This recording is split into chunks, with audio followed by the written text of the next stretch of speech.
Hello, everyone. Welcome to today's episode of Daily Betslip. I'm joined by the first ever recurring guest, Joe Ostrowski. You can find him pretty much everywhere. He's talking sports betting 7 days a week. BetQL Daily, weekdays, 8 to 11 Central, early odds on Saturday mornings for 670 The Score, and BetMGM Game Day Sundays at 7 to 10 a.m. He's also a noted Mattress Mac fan. Big fan of Mattress Mac. Why do you like Mattress Mac so much? The first recurring guest, really? Yes. That's accurate. So you're not counting like Ben Heisler or I'm not counting the fellow BetSided people. No. Okay. I'm honored. Yes, the first non-BetSided recurring guest. Here to talk specifically about Mattress Mac. Well, what is there to like about this loser? I mean, seriously, I want him to go away. Do you realize he's 71? Doesn't he look like he's 90? And I would have guessed he was like at least high 80s. Right. Wow. He's out here looking for a celebrity. Got all these cameras following him, the stories. And does he really have anything on the line? The whole bet is a hedge for him. I know he's an Astros fan, but it's a hedge for his business. I'm just sick of hearing about one Mattress Mac. They got him climbing the steps today. Did you see this in Philadelphia? Yes. And he's cursing people out at the game. No, I'm with Philly fan nation. Yes, let's ring the bell. Let's beat the Astros ass. I can't wait for tonight. Please.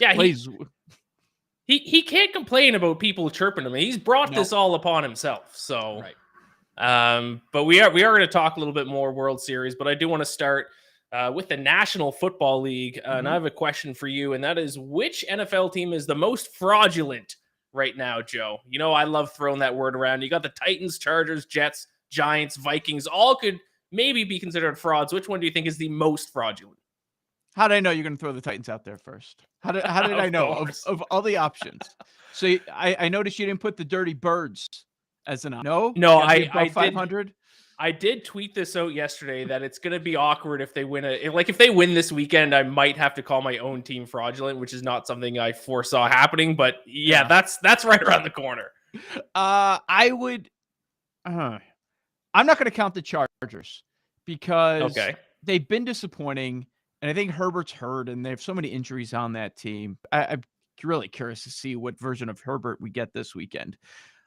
So I'm thinking that you can be fraudulent if you have a great record. The Titans last year and the Packers both bounced in their first playoff game after getting the 1 seed. But we were talking about this today a little bit on BetQL Daily. We were doing power rankings, and we do it every Wednesday, and it was getting boring because the top 3 is like a cut above everyone else. And it's so obvious. So we started after the top 3. So we go 4 through 8. And I couldn't put the Vikings in my top 8 in the NFL. Yeah. And they have a 6-1 record. They've won 5 in a row. All 5 of those wins, 1-score victories. Detroit, Chicago, this past week, Arizona in there. You have Kirk Cousins, who you can't really trust. I don't know about O'Connell yet. I think he's okay, but I don't think he's on the same level as some of these other coaches that we're talking about. Defensive yards per play, my God. Terrible. Your Falcons, Houston, and who else? The Lions are the only teams in the NFL that are worst as far as defensive yards per play, and defense has played a bigger factor this year. They're going to end up with an awesome record. They're going to run away with the NFC North. Look at the odds right now. I mean, nobody believes that anybody's going to catch them. That's what happens when the Packers lose 4 straight and you have the Bears and Lions in your division. But I think the Vikings are very fraudulent. They're going to have 12, 13 wins and be fraudulent because they're going to be early exits in the playoffs. So I'll go with the Vikes. I did release my fraudulent power rankings this week, the top 5. And Vikings were my number 1 because I don't think anyone actually thinks the Titans are a good team, do they? Are there people out there that actually think the Titans are good? Yeah, Chelsea. Yeah, that's true. Of course. No, we'll talk about it a little bit later. I think there are aspects of that team that are really good, that are carrying the weight. But overall, are they good? No, but with the pieces with the current roster they have, I think you kind of have to tip your cap a little bit, right? Even you. Yeah, they're well coached. I will say that. Yeah. I do like Mike Vrabel. Yes. I will give them that credit. Let's talk about your survivor pool, because if people have been watching the show lately, I'd read on, I think it was yesterday, all kind of days mushed together during the football season. But you have a big survivor pool. There are 21 people left. Myself and Reed are two of them. Although I should clarify, it's technically my girlfriend and Reed. It's her entry. Mine lost in week 4.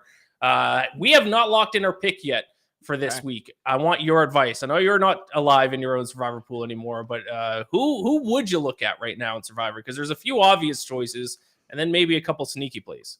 Yeah, I don't know why you would want my advice. I've been terrible at survivor like most people. I mean, all these pools have 98% out. Yeah, it's crazy. We got down to 21 after last week, and everybody made it. Were you kind of rooting for your Falcons to lose on some level because there was one person that had the Falcons? It was I don't know who that guy was, but what a brave soul. But I was kind of, but also, I mean, the NFC South was on the line. So, I mean, if we were already out of the division, then I definitely would have been cheering for them to lose. But I did kind of want us to have sole possession of first place in the division. So it was bittersweet, though. So I looked at your entry, and I saw you already used Philadelphia. Yes. So they're out of the mix. They're the biggest favorite of the week. And that game is tomorrow. I'm always a little dicey about Thursday night games, but I would not be concerned about using the Eagles in this specific matchup. But it is a road Thursday night game. But anyways, that's not part of the conversation anyways.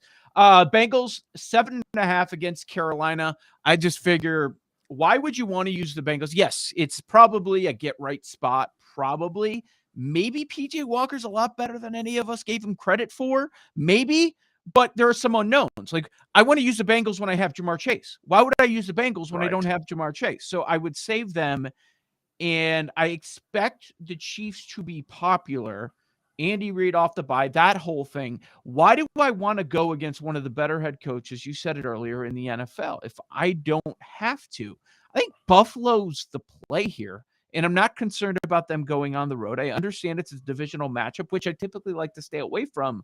But the Bills have beaten them the last 4 times. Last year, they went there and won by 28. Zach Wilson's coming off a 3-interception game. No Breece Hall. Number of other injuries that they're dealing with. I would go with the Bills, and part of my thinking is I would hate to be eliminated as far as you've gotten here and not using the best team in football. Here's the thing. We were talking about frauds earlier. I actually don't think the Jets are frauds. I kind of like the Jets. Okay. You think the defense Jets are better has than been Titans? Are Jets better than Titans? Yes. Ooh. Yes. Their defensive numbers are good. I know they haven't played anyone, but their defensive numbers are good. It makes me a little bit nervous. Right now, I've keyed in the Bengals, and this late in the year, you have to look ahead a couple weeks because I'm running out of options. So I've actually gone ahead and put in my next 4 picks. And I'm going Bengals this week, Chiefs against the Jaguars next week, Ravens against the Panthers the week after, and then the Bills in week 12 against the Lions on Thanksgiving. Oh, I don't know. So the Thanksgiving week, you're going to get it out of the way on Thursday. That would be nice. Very first game of the entire week. It'd be nice, but it's tough. Obviously, like I keep saying, because if I don't say it, she's going to get mad at me. It is my girlfriend's entry. She will get final call. But now that I'm down to the final 21, I'm just constantly running scenarios through my head. I'm looking at the board. I'm looking ahead a few weeks. It's tough. But right now, I do agree with you. It's tough to take Bengals without Jamar Chase. But I don't think the Panthers are as good as they've kind of looked the past couple weeks. I think the Panthers stink. You talked about it on my show this past week in Chicago.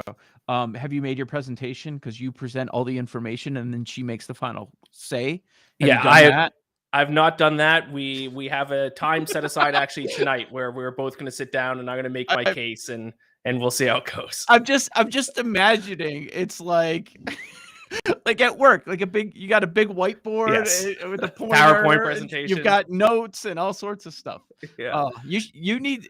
Instead of you watching the final seconds of Falcons games, you need to film and tweet that. Yes, that's true. I will say there was a couple weeks I wanted to take the Buccaneers 2 weeks that they lost, and I presented it to her, and literally her response, I think her exact quote was, but like, doesn't Tom Brady kind of suck now? And I'm like, well, Tom Brady does kind of suck now. You're right. Maybe we should go somewhere else. Sometimes it's that simple. Sometimes you need an outsider that doesn't need to talk about it for hours and hours a week where we overthink it. You know, correct. Like sometimes you just need that. Okay, he sucks. Your Falcons are frauds. You guys stink. Like, let's go another direction. Yeah, week 1, she took the Saints just to fade my Falcons, which almost didn't work for her. But speaking of my Falcons, though, next question I have for you. Can the Falcons win the NFC South? Or if not, is it going to be the Buccaneers? Because Buccaneers are like minus 160 to win the division. Maybe the Saints a sneaky look. Who's going to win that, what has turned into the worst division in football? I hate both Souths. I mean, AFC, NFC, it's terrible. Bad. South of America, I mean, it's all bad. I think making a prediction and making a wager are two different things. I'm not trying to dodge the question, but if you're asking me to make a prediction, yeah, I do think the Bucs are probably going to win it, and you can find them as low as minus 125. But if I'm making a wager and the Falcons are sitting in first place and they have the second easiest remaining schedule in the NFL, and by the way, they're plus 260, getting healthier with Cordarrelle Patterson and Terrell, that's where I would go. If we're talking bets, I would bet on the Falcons to win the division. I am sick of going to the old Tom Brady bounce. It just might not happen. Right. It might not happen.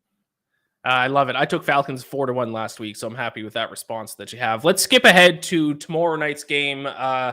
Thursday night football. I'm starting to think they should just scrap Thursday night football because it's either two crap teams or a completely lopsided matchup. Eagles, I think, all the way up to 14-point favorites. Do you have any lean on this one? Do you think the Eagles can cover the spread? Because it is, to be fair, a massive spread. Yeah, I mean, and they're going on the road, and typically the Thursday night home spot is where you'd like to be. Yes, of course they can. They're playing a crap team in the Atlanta Falcons. I mean, sorry. I didn't even mean to do that. I think that was on purpose. That was on purpose. I swear. I did not mean to do that. Houston Texans. Yes. Davis Mills. Like the splits tell you he's been better at home, except for this past week against the Titans. And okay, that's fine. But when he faces a good defense, not so much. If you look at this year, okay, which good defenses did he face?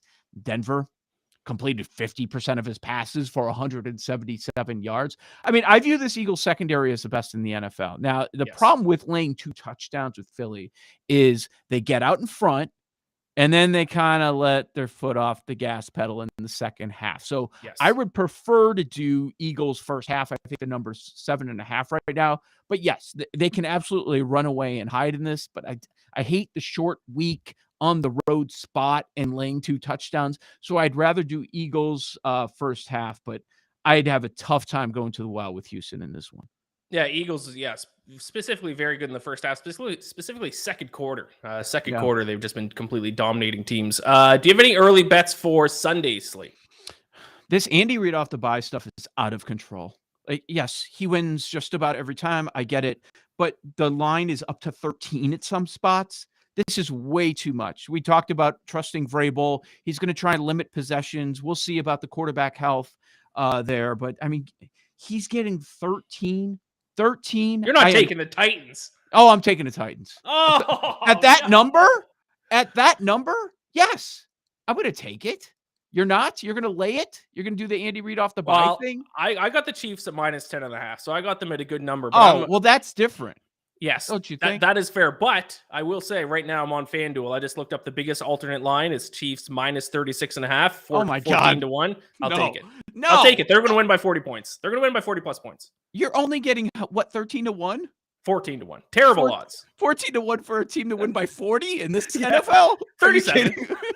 Oh my God. No. I like the Titans. The number's wrong. It should be 10. You got a much closer number to reality. I mean, 13, this is nuts. And why are the Seahawks underdogs against the Arizona Cardinals? Great. Can somebody help me with this one? I don't get it. And Arizona's terrible at home. And Cliff Kingsbury, he fades in the second half. We know about, I mean, it's just, and Seattle quietly, their defense is getting better every single week. They had a really strong draft. Pete Carroll's playing the way he wants to, running the football. I'm not trusting Kyler Murray in this spot. Give me the Seahawks getting points. I think that's wild. Yeah, over the last 3 weeks, Seahawks second in opponent yards per play. Their defense has completely flipped things around compared to the start of the year. Let's talk World Series. You have a lot invested in the Phillies. You are a Phillies fan here. I unfortunately got off the boat one series too early. I was on the Phillies to win the NL. I cashed that ticket. And then as soon as the World Series hit, I flipped, jumped off the ship and went Astros. But Now I'm regretting that. Did the Phillies? It kind of felt like, even though it's only a 2-1 series lead, it kind of felt like they locked it up last night. No, they didn't. They didn't lock it up. It felt like it though. No, I wish you were right, but you're wrong on this one. They didn't lock it up. Now, if they win tonight, really close. Well, here's what I need for someone invested in Phillies futures here. I need them to win. What's tonight? 4? Yeah, 4 or 5. I need them to win 4 or 5. If they do that, and you have Wheeler extra rest, Game 6 in Houston, and Game 7 Suarez. Suarez, by the way, lost in all the home runs last night. He was awesome. And it's a lefty against the Astros. They typically crush those spots. So I need one more win in Philly. Then I'd be willing to go that far with you. But I grew up a Cubs fan. I was at Game 5 of the 2016 World Series. Cubs are down 3-1, and then they won the next 3 and won the last 2 in Cleveland. So, I mean, it's baseball. So I don't think it's been locked up, but we get one of the next 2. I feel very strong. I'd probably be willing to say, yes, we locked it up, because actually Wheeler extra rest this year, his ERA is like in the 1s. Are you hedging at all with the Astros? No, not at this point. Just going to ride it out? I'm not, but talked about it on the show earlier today. I think if you do have the Phillies and I also like cash the NL at 25. So I feel like it's not, all or nothing for me. I think a good way to hedge, it's always put yourself in a spot where you can win both bets, right? You don't want to just write like 25% of your possible winnings off. How about plus money over 6.5 games played? Because the only way you lose both sides is if the Astros win their next 3 games. Oh, I like that. That's smart. Yeah. Yep. That's what I would do, but I'm not doing anything. I think tonight's a coin flip. I think they can win. I'm expecting some scoring from the Astros this time around, and scoring from the Phillies as well, just like last night. Are you betting on the game tonight, or are you just going to ride out the Phillies ticket? I'm just going to do a first 5 over. There's 3.5, or if you don't want to lay a little bit of juice, you can find a 4. Nola was beat up on the Astros Game 1 of this series, and they just crushed the ball there. I mean, people like to say there's no home field in baseball. You can't tell me that. With the difference in that atmosphere, they have 17 homers in 6 playoff games at home, and they are 6-0 in those games. So it wouldn't shock me if there's some scoring on this starting pitching early on. So I'm going to do first 5 over, but number 1 is hoping the Phillies win.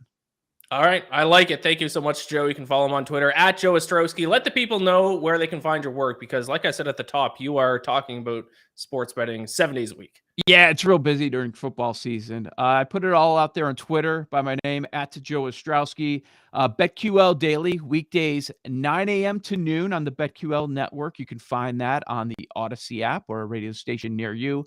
Saturday mornings, I've got early odds on 670 The Score in Chicago. And then Sunday mornings, BetMGM Game Day with Jason Lacafora and Devin Caney, getting you set for all the games. And that's, 8 to 11 a.m. Eastern on the BetQL network. Love it. Thank you so much for joining me once again, Joe. Like I mentioned, the first ever recurring guest of the show. Good luck to the Phillies and your World Series bet there. Next up, Ben Heisler joining me. We're going to give out our best bets for tonight and go through a couple of community picks. I got NHL, college football. I'm not seeing many people bring that up. People forget there's a couple college football games bet on there. He has Ben Heisler. What's going on? What's happening, Ian? Good to see my buddy Joe Ostrowski hop on the program. Glad you're able to reconcile with his love for Mattress Mac. I'm glad that was able to come up on the course of today's show. Yes. Who doesn't love Mattress Mac? Joe is his number 1 fan, turns out. So, I don't hate him the way that Joe does. I mean, there's definitely some attention out. It's not like Marlins Man. I don't know if you remember Marlins Man. Like that guy. I do remember Marlins Man. Yes. Yeah. Listen, both these guys are like very charitable, and I suppose if you're going to be craving that kind of attention, that's a good way to go about it. But I think if I'm ranking them on the scale of annoyance, it's Mattress Mac down here, and Marlins Man way, way, way up here. Yeah, I think for me, it's just I'm sick of it. Like, it was kind of fun the first time Mattress Mac came about and did this whole thing, but now it's like it feels like he's been the guy for I don't even know how long it's been. It feels like it's been Has it been the entire Astros run since they won the World Series a few years ago? I don't know. I'm just sick of them. I kind of want just other teams in the AL to be good so I can stop seeing Mattress Mac. It's just old. The bit's old. Yeah, that's true. But then, I mean, your other nightmare scenario of the Yankees going to the World Series would be worse. Coming to fruition. You'd have had to move out of New York. Like, yes. Either way, it was kind of a lose-lose for you. Yes, that is true. That would have been worse. I'll take Mattress Mac over Yankees fans. Let's get into some picks for tonight. We're going to start with some community picks. We got 2 through Twitter, and I see Beers and Bowties has submitted one as well, so we're going to get to that. But let's go ahead and bring up the first community pick through Twitter. Scott Sneed at Fade Me to Glory. The Milwaukee Bucks -4 in the first quarter. Going up against the Pistons. He says the slow starting Pistons have been down after the first quarter in 7 of 8 games. 6 of those have been by 4 points or more. And of course, they're taking on the Bucks, who look like the favorites this year to win it all. They are looking. A lot of teams have been disappointing early in the NBA season. The Bucks have not been one of them. Ben, what do you think about that pick? Yeah, listen, this Scott Sneed? Speaking my language when it comes to first quarter bets. I certainly like the Bucks here. Big favorites against the Pistons. Only undefeated team left in the regular season. If you look at their net rating in the first quarter, Ian, they're by far and away the best team in the NBA. Positive net rating of 26.6 in the first quarter. Their defensive rating has been incredible. And you're right about the Pistons. They're second to last when it comes to net rating in the first. So may have to tail him on that one tonight. I really like that play. Yeah, I like it too, but I'm going to stay away from NBA myself. It scares me. I think I'm because I ended up losing that other one the other day. So I'm now 1-2 in the NBA. So I've lost money. I'm nervous to get back into it. I will eventually. Scared money don't make none, Ian. That's a fact. That is a fact. But also, I've been hot in the NHL. I'm just going to stick to that in terms of NHL and NBA. Let's bring up the next community pick here sent in through Twitter. Sean Mitchelson, NBA prop bet. This is NHL. Sorry, my mistake. Tage Thompson over 3.5 shots, -130.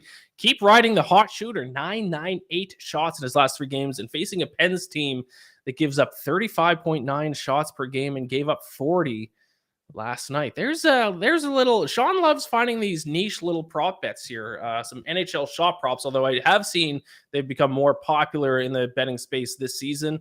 I have not dipped my toe into them yet, but I like it. To be honest, I did not know who Tage Thompson was. That's why I thought that was an NBA player.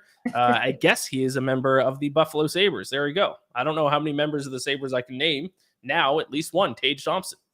Tage Thompson is a Tage Thompson? Yes. Okay. I'm guessing it's Tage. Maybe it's Taggy? Tag? I don't know. Taj, maybe? But like Taj? Taj is usually get a TAJ. Maybe it's a soft G. He's one of the only players, him and Austin Matthews, from Arizona in the NHL. There you go. Might have to sign him for the Coyotes. Get some hometown talent to that team. Listen, Coyotes are really pissing me off this season because they stink in every single metric except for shooting percentage, and I keep betting against them, and I keep losing, and it's really making me angry. I think I'm like 0-5 trying to fade the Coyotes this year. They're getting outshot by like 25 every game, but then they just score every time they shoot the puck. It's annoying. I'm enemies with the Coyotes. Keep riding with the Coyotes then. Like you might go 0-7 before you start going on a 6-1 run. Get yourself back to 500. Yeah, at some point this season, the Coyotes are going to go on a huge losing streak. So I'll be there when they do. Those were our 2 community picks sent through Twitter. Beers and Bowties in the chat with another one here. Celtics money line -130. And Celtics with 76ers parlay +163. 76ers are going up against the Washington Wizards, and Celtics taking on the Cleveland Cavaliers. Any thoughts for that one, Ben? Right now, I don't love it as much for the 76ers because Joel Embiid is out, and there's a lot of things right now not to like about the 76ers, but Embiid certainly is one of them. So him not being in the lineup now forces James Harden to really start to be a key difference maker. And if there's going to be more attention paid to him, that's not necessarily a side that I want to be on. Celtics money line, good opportunity for a measuring stick test against a Cavs team that has one of the best records in the NBA. Been deadly at home. Donovan Mitchell's gotten off to a terrific start. They're really good defensively. I'd probably lean under on this game because the Celtics haven't showcased how good of a team they are defensively yet. And I still think you can get a better number knowing that they're likely start to have some positive regression to the mean. So I like the Celtics play more to be able to showcase themselves against the Cavs on the road. 76ers, again, with Embiid being out, not so much. All right, let's get into our best bets for tonight. I got 2 NHL, 1 college football. Ben, you got a little bit of everything here. MLB, NBA, and a college football pick for tomorrow night, I believe. So why don't we start with the game of the night, actually. Why don't you give me your pick for the World Series Game 4? Yeah, as tempted as I was to get on board with the Phillies in Game 4, I'm not going with either side. I'm going with the total, and I think I'm on the wrong side of the sharps because right now it's 7.5 on the under. You're looking at about even odds at plus 100, but there's a lot of trends that set up pretty well here for the. I'm sorry for the over. I'm on the over. I said it's at 7.5. The Phillies were a run away from basically hitting this on their own. Astros aren't going to get shut out for 2 games in a row. They did have it happen one time. It was back in September against the Baltimore Orioles. But let's talk about the starting pitching matchup. So Christian Javier is going for Houston. Really good ERA in the postseason, 1.35. But he's only pitched 6 2/3 innings over 2 games the entire postseason. And I feel like there's going to be some regression coming because as good as that ERA is, Ian, his fielding independent pitching is nearly 3 runs higher at 4.3 run. His expected FIP, his expected fielding independent pitching is even higher than that at 4.36. So you're talking about a pretty sizable difference in a limited sample for Javier that I feel like the odds are being based off of tonight. And then you have Aaron Nola, who was my guy in the, is somebody that I took a chance on for the National League Cy Young. Now he's not going to win it. But this is the guy that led the entire all pitchers in baseball in expected ERA this year, and also in wins above replacement of all pitchers. He's a great pitcher, but the problem is that the Astros might have figured him out. He didn't allow a run in his first 2 starts of the postseason, but the last 2 starts, he's given up 4 home runs over his last 9 innings, 11 earned runs in the last 2 games. It's a matchup that Houston, once they lock on a pitcher, it's a very difficult situation for Nola to pitch his way out of. Again, being at home is going to help him. But even if they don't get to Nola, the Phillies bullpen, as good as they've been in the postseason, Ian, we're still bottom 7 in Major League Baseball in bullpen ERA this year. So even if Nola goes 6 innings, gives up 2-3 runs, they can get to the Phillies bullpen because at some point they're due to regress. I think the over is in play here. I don't mind taking it at pretty much even odds at this point. Yeah, I'm going to take the Phillies. I do like that over pick, and this is not a pick for the show here because mostly I'm taking the Phillies just to kind of start. I have to try to start hedging my Astros World Series bet, so I'm going to take the Phillies here. And it just seemed like last night they have that team of destiny kind of vibe. So even though I'm a stats guy, I'm conceding. I'm throwing stats out the window. I'm going to back the Phillies here, and hopefully hedge a little bit if they do go on to win the next couple of games. But my first best bet for tonight, I'm going to be looking at the National Hockey League. Only 2 games tonight, so I got a bet for each, and both of them are on the total. I'll start with the Flyers and my Maple Leafs, who have been absolutely terrible this season. Disappointing to say the least. I'm going to take the under 6.5 here. A plus 105 between these 2 teams. A big reason why I'm taking this, well, first of all, Leafs are massive favorites, minus 300 favorites. Do not lay minus 300 juice on this Leafs team. Do not take the puck line on this Leafs team. They are all out of sorts, and a big reason why is because their shooting percentage, they can't find the back of the net. 27th in the NHL so far this year in shooting percentage, scoring on only 8.6% of their shots. I think, at least when I wrote up this pick, Felix Sandstrom was expected to start for the Flyers. Not as good as Carter Hart, of course, but he does have, yes, Felix Sandstrom has been confirmed. Still has a 900 save percentage this year.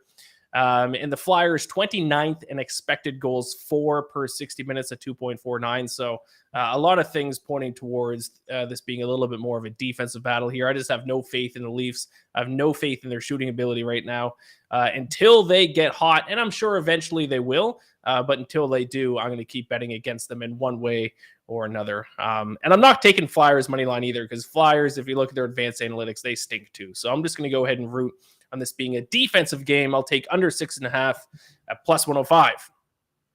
Ian, did you ever think that in your life on hosting the Daily Bet Slip that you'd have to say to yourself, man, if only my Toronto Maple Leafs had the shooting percentage of the Arizona Coyotes, that we would actually be a halfway decent team? Oh, it'd be fantastic. Yeah, no, this is... Yeah, no. I'm so disappointed in my Maple Leafs this year. I'm glad that my Falcons are at least doing half decent because it allows me to distract myself from the Maple Leafs. But that's a sad sentence to say. That's just sounds like a brutal setup for the future of the season. Yes. Beers and Bowtie says, Ben, can you elaborate on whether Bryce was able to read the pitcher, or is it just a lot of pissed off fans? Because, of course, last night there was some inklings that maybe the Astros pitcher was kind of giving a tip, or even some people accusing the Phillies of potentially cheating, which is ironic coming from Astros fans. What's your take on that whole situation? Yeah, I don't know how you necessarily can say the Phillies were cheating in that scenario. They clearly picked up on something that was very noticeable, and that was Lance McCullers had a different leg kick for two different pitches. When he whispered something to Alec Boehm, he didn't mention specifically what it was. And Boehm said in his interview to Ken Rosenthal that, that's between the two of them. But I think it was John Boy Media, Pitching Ninja, like they both put it out on social last night, where McCullers was raising his leg way up, I think for a breaking ball, and then for a fastball, the leg stayed a little bit lower. Obviously, like when you're on the field, maybe it doesn't look as telling. But in some point, like your ball players, you watch enough tape and review things to have a general idea of what to look out for. And it was something that Harper clearly picked up on. So I'm not going to go ahead and accuse them of anything. I think it was fairly noticeable, and ball players are able to tell when a team is tipping pitches. So yeah, I think it was fairly evident last night. Yeah, not only was he raising his leg higher, but he's bringing his glove higher up to his face too. So there were some obvious tells there. Obviously, in hindsight, while I was watching it live, I couldn't tell what was going on. But once you kind of break it down, these guys are professionals. If you're going to give them a tell, they're going to figure it out. Let's move on to your next pick, which is in the NBA. Yeah, couple of NBA plays that I really like tonight, but I'm going to go with the Utah Jazz and the Dallas Mavericks. Love early plays, love specific props, and in this one in particular, I like the first quarter play to take Dallas -2 against the Utah Jazz. I want to shout out both our guy Joe Summers, who wrote an awesome preview over at BetSided today, breaking down this game. We're both on the Mavericks at -5.5, but I like the play of Dallas in the first quarter even more. So I want to shout out Brandon Anderson, who's a longtime NBA writer in the betting world. And he inspired me to kind of dive into this a little bit further. So the Jazz were supposed to be terrible this year, and they were supposed to be a complete tanking team. They traded away Rudy Gobert. They traded away Donovan Mitchell. But he basically sort of broke down to the reason that the Jazz have been so successful this year, still surprising nearly every team in the league, is that the way in which they're winning is very math-driven and matchup-driven. So they're not good at defensive rebounding, but they're great at offensive rebounding. Normally, offensive rebound is like purely effort-based, and it's allowing them to stay in more games. They force a bunch of turnovers, but they also give the ball up a lot. They play fast, they shoot a bunch of threes, and a lot of times those matchups in the right scenario will allow them to propel themselves to a win. And other times, in the wrong matchup, it'll really sort of tamper expectations. And tonight against the Mavericks is one of those games where everything that Utah does, Dallas can stop. It just doesn't present well for them. And one area in particular is first quarter overall net rating.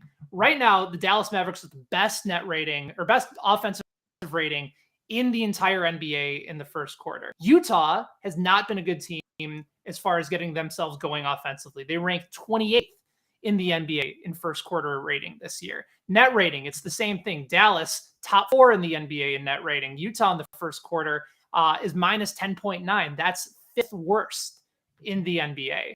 So you already have a team that's not going to match up well against Dallas.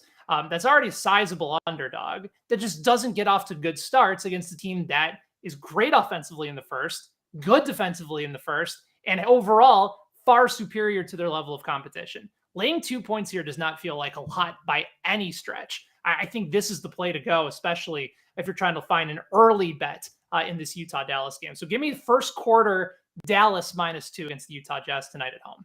Love it. Mavs first quarter -2. I got one more NHL pick for the other game tonight, and it is the opposite of what my first pick was. So I'm going with the over between the Penguins and the Sabres, over 6.5, minus 115 here.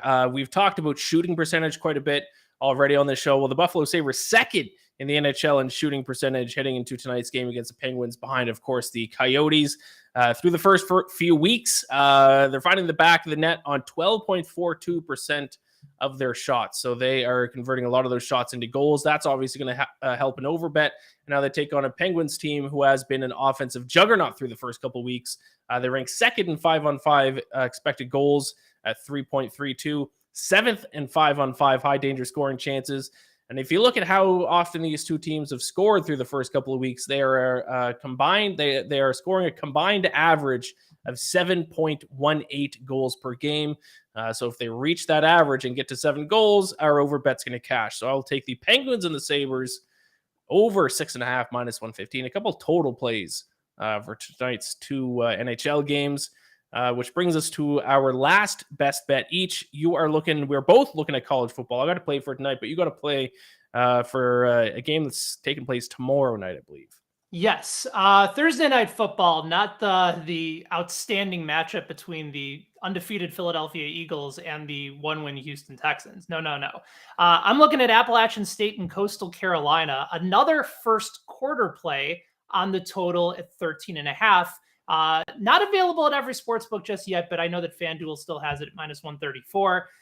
This is an opportunity where, and again, a lot of college football. We have our guy Reed Wallach, of course, a lot of great members here on our BetSided staff. So this was a tip given to me by somebody very sharp in the industry, and I felt compelled to do a little bit of research and try and discover why he liked this play so much. So let's start with Appalachian State. They run hard, and they make a lot of big gash plays happen on the ground. So last week, they ran for over 400 yards.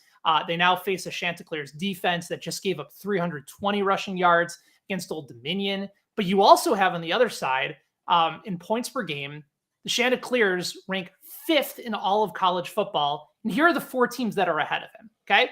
Ohio State, Alabama, Tennessee, and USC. So now you're talking about an elite level offense that, they hasn't played the same type of competition as those 4 teams, but they're putting up points. And because we're taking the total, it really doesn't matter as who their level competition is. They're scoring, and they're scoring at will. Your favorite stat, Ian, yards per play. Coastal Carolina, 20th in college football this year. They rank 15th at home. And here's the other component to this game. Even if Appalachian State struggles offensively, they give up a bunch of first quarter points. Last 3 games, they're averaging 8 points on average over their last 3 games. They gave up 14 in the first quarter last time. Again, we just need the combined total to get to over 13.5 here. And with the way these two teams play, with the total in the 60s for this matchup, I think this is a great spot to jump in early before this number goes to 14, because I'm almost assuredly been told that this is going to move to 14, possibly even higher. So while it's still available at 13.5, Appalachian State, Coastal Carolina, first quarter over 13.5 for tomorrow night. I love it. First quarter bet in the NBA for tonight. First quarter bet in college football for tomorrow night. 2 touchdowns will get you there if you can get it there at the current number of 13.5. I'm looking at college football for my final best bet, but it is for a game tonight. It is Central Michigan against Northern Illinois. And I will take Central Michigan plus the 6 points here. Pretty much just a bet on the stylistic matchup of these two teams here, because 59.32% of the plays called by Northern Illinois are running plays. That is the 14th highest run play rate in the country. Also, 51.05% of their offensive yards gained comes on the ground. That is the 16th most in the country. So what would be a bad stylistic matchup for this Northern Illinois team? Well, it would be a team that can stop the run. And that's exactly what Central Michigan is. Central Michigan, 31st in opponent yards per carry, keeping teams to just 3.6 yards per rush. Even better over the past few weeks, keeping teams to only 2.5 yards per carry. Also, only 30% of the yards gained against Central Michigan comes on the ground. That's the 10th lowest mark in the entire country. So I thought about taking Central Michigan money line. To be fair, I did hit Ball State plus 220 last night in college football. No big deal. Not to pat myself in the back, but I'm patting myself in the back. But I'll just take the 6 points. I think the stylistic matchup here is going to be enough to keep this close. So give me Central Michigan plus 6 against Northern Illinois tonight. So that was two dogs of plus 200 or better for you last night, because you were on the Kraken last night too. I had a big night last night. I was very happy with my picks last night. So yeah, 2-1 underdogs, one in NHL, one in college football. The Sharks lost for me in overtime to finish off my night, which is kind of a end of the night on a downer. But still, I'm not going to complain. I had a very good night last night. Was very happy. Just really quickly, because I have a hockey-related betting question for you, and I know that we'll get to our best bets coming up in just a second. But I was on a bet earlier this week. I took the Carolina Hurricanes rather than just taking them money line or on the puck line. I took them on the three-way line to win in overtime. And part of it was just I liked the matchup for them. I thought it set up well. And you can always get substantially better odds than just betting them on the money line, but you obviously don't win. And they ended up winning that game in overtime, but my bet lost. How often are you looking to the three-way line to try and find value for some of these teams, or are you almost always exclusively going either money line or puck line due to overtime? Yeah, great question, because last year I actually did a lot of those in regulation and a lot of puck line bets, and I actually didn't do well with him. So actually this year, what I've been just trying to do is, unless it's like minus 200, if it's like minus 250, then I'll look a different way. But if it's like minus 160, minus 170, minus 180, those kinds of teams that in the past I would take them to win regulation on the three-way line or take puck line, I'm just taking them in regulation and just willing to kind of lay the juice with the teams. And it has worked for me. I wish I had the numbers for how often games go in overtime, but I think people think it goes in overtime less than it actually does. And this has actually worked out for me. It worked out for me last night. I was on the Golden Knights over the Wild. I thought about taking, was it the Wild? I'll have to double check that. But I thought about taking Golden Knights regulation. I thought about taking Golden Knights puck line. I ended up just taking the money line minus 165. And sure enough, they won in overtime. So if I went the other two routes, it would have lost. So I know sometimes it kind of sucks to bet on a team minus 165, minus 175, because obviously the payback isn't as good. But I think over the long run, I actually think it might be a little bit of a smarter move. But with that being said, I keep fading the Coyotes on the puck line. And I keep losing those no matter what. So yeah, a little bit personal preference, but for me, I've actually just switched to money line and just more willing to lay the juice, and it's worked so far this season. Yeah, makes total sense. Gives you a little bit more flexibility, and then you're betting on the better team to, especially in a shootout scenario, they have better scorers, better opportunities to have talent override a lesser talented team. You're going to usually have that out. Again, it's a weirder sample, but it certainly makes sense given the fact that you can go into overtime. You're not trying to send everybody out on the ice in the final few minutes. Yeah, I think a mistake a lot of people make, and like I kind of just said, a mistake I've made in NHL betting over the past few years, you just kind of get caught up sometimes trying to chase plus money bets, and sometimes just better just to take the safe route and just lay the juice. And I think it's over the long term, it might work out better. Let's bring up the recap of our picks. If you missed our picks here, 3 each. My 2 NHL picks for tonight, I'm on under 6.5 between the Flyers and Maple Leafs plus 105, over 6.5 between the Penguins and Sabres minus 115, and then Central Michigan plus 6 against Northern Illinois. Ben, you were on the over 7.5. I believe that's a typo in the graphic there. Plus 100 between the Astros and Phillies. Mavs minus 2 first quarter, minus 110. And first quarter over 13.5. This is for tomorrow night. Correct. Between Appalachian State and Coastal Carolina. Minus 134, which leaves us with the poll for tonight, the poll result. And I believe we did the Astros Phillies World Series game. I just completely had a brain fart and forgot who they were playing against. There's too many teams, and we're dealing with sports equinox. I get it, man. I'm right there with you. My brain literally just short-circuited there for like 3 seconds. The poll is on the Astros. Usually this is the time where I like to chirp the poll, but the poll was on the Phillies last night and they won. So I was on the opposite side and I lost last night. So for this show, I will keep my mouth shut about the BetSided community. They cashed last night. They're now 1-1 this week. We'll see how they do tonight. There you have it. That is our show. Check out the early read for week 10 of college football. Reed Wallach gives out all his best bets. I don't know if he has picks for tonight on that show. I think he will. I think he went 2-0 last night, though. So you'll want to check that out. Daily BetSlip will be back tomorrow, 5 p.m. Eastern, with myself and Donovan Smoot. Obviously going to talk some Thursday night football, Eagles and Texans. That is our show. Ben, any closing thoughts? I'm going to try really hard not to eat all of my children's Halloween candy, but it is just sitting there in front of me. So for all you people that are watching, please give me something else to do. Encourage me to exercise because I will eat all that candy likely in one sitting. We had so much left over and I said we were either going to throw it out or donate it. And sure enough, it's just been sitting in the bowl in the kitchen, and that bowl is getting emptier and emptier as I shove my face with chocolate. So it's tough. Yeah. That's why the freezer play is the play for me. It goes out of sight, out of mind. You're less likely to eat as much of it because you're going to eat it slower. Right. And again, like, you're still going to consume all the candy. It's just going to take you longer to do so. And you're not thinking about it because it's not directly in front of your face. Yeah, maybe I'll have to try that. Tossed in the freezer. I like it. All right. That has been the Wednesday edition of Daily Bet Slip. Thank you all so much for watching. Give us a like, give us a subscribe. Best of luck with all of your bets tonight. Gamble or bless. I'll talk to you tomorrow.